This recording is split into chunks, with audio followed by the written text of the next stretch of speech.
Hello, my name is Dr. Ruthie. I'm a sexuality educator and relationship expert, and I'm going to talk to you a little bit about how to introduce the topic of butt play or anal play to your partner, and thanks to funwares.com for making this educational video possible.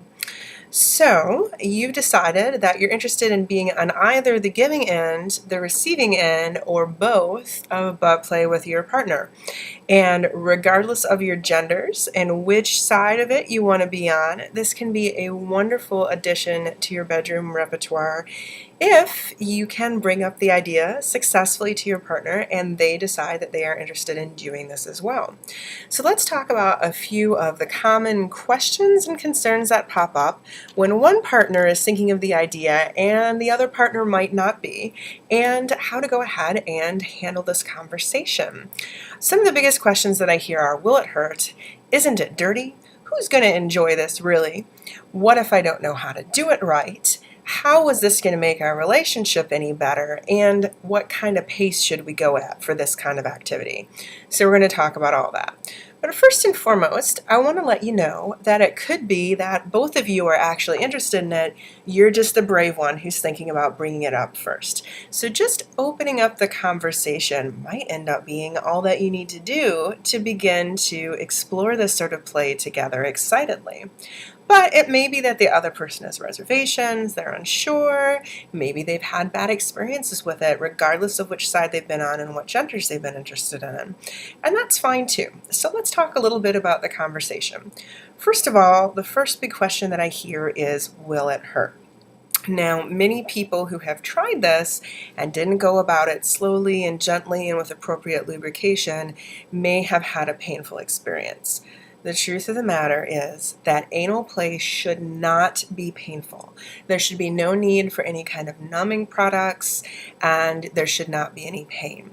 When we feel pain when we're doing a sexual activity, that's our body telling us that there's something to be worried about, and it's telling us that we need to slow down for a more comfortable experience. And that's absolutely true with butt play as well, especially if we're talking about insertion of any sort of body part or toy into the anus. If we're feeling pain, the biggest reasons are that we need to slow down. It's not ready for that yet. We need to add lots and lots of good quality lubricant, or maybe today is just not the day for this activity. And I strongly encourage you to go ahead and take a look at the other videos on anal play and prostate play and on lubrication to learn a little bit more about those particular topics. So, will it hurt? No, it should not hurt. It should be something that we enjoy doing together, whether we're the giver or the receiver. And it should be something that our body warms into. The receiver should let you know, their body language should let you know as they're ready. And we can do different kinds of positions and activities where the receiver is the person in control of the motion.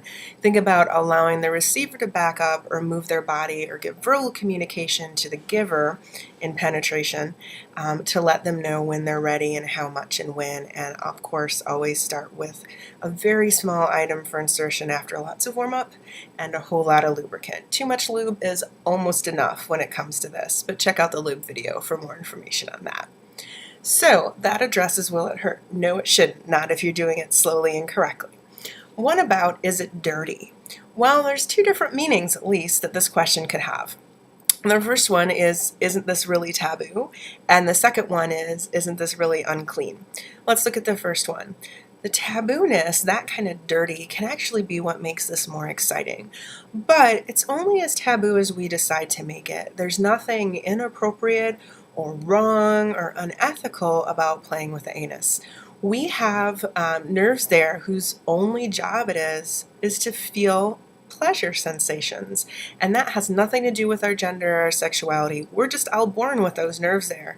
So maybe we could try making the most of them, whether we're interested in stimulating the outside only or the inside and the outside. So is it taboo? It can be taboo in a fun way, but there's no particular reason for it to be off limits. This is just a cultural stereotype or rule that we have that we can decide how much we want to pay attention to that or not. What about cleanliness issues? Well, yes, we are playing with the anus, and so we know that this is where we excrete from. If you're terribly, terribly worried, or your partner is terribly, terribly worried that there may be just the tiniest fleck of poo there, this is a time to breathe and come to peace with this part of the body. It is a natural, normal bodily function, just like any others that we have. And if we're going to play with this area, there is the possibility, and if you do it, often enough, the probability that you may come in contact with a small amount of fecal matter. Hey, it's not really that big of a deal. Safer sex methods can help us to keep things clean and tidy so we're not worried about bacteria spreading, but they can also make things a lot more comfortable for smooth ease of stimulation and penetration.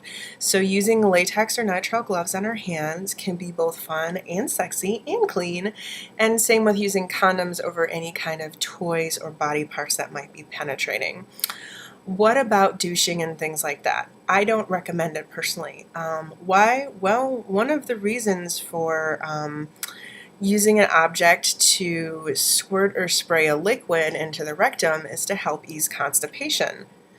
So we don't necessarily want that effect right before we're going to enjoy any kind of anal play.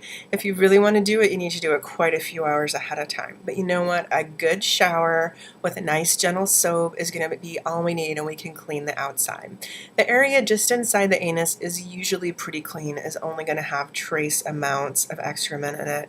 So we don't really need to be using those kinds of products. If we do, we want to use just a room temperature or slightly warm water, toss out the other ingredients that might be in the enema kit, but really hopefully we can just make do with our own natural bodies the way they are, keeping the lights a little bit dim, using gloves or condoms that are darker in color, putting down a towel, having baby wipes handy.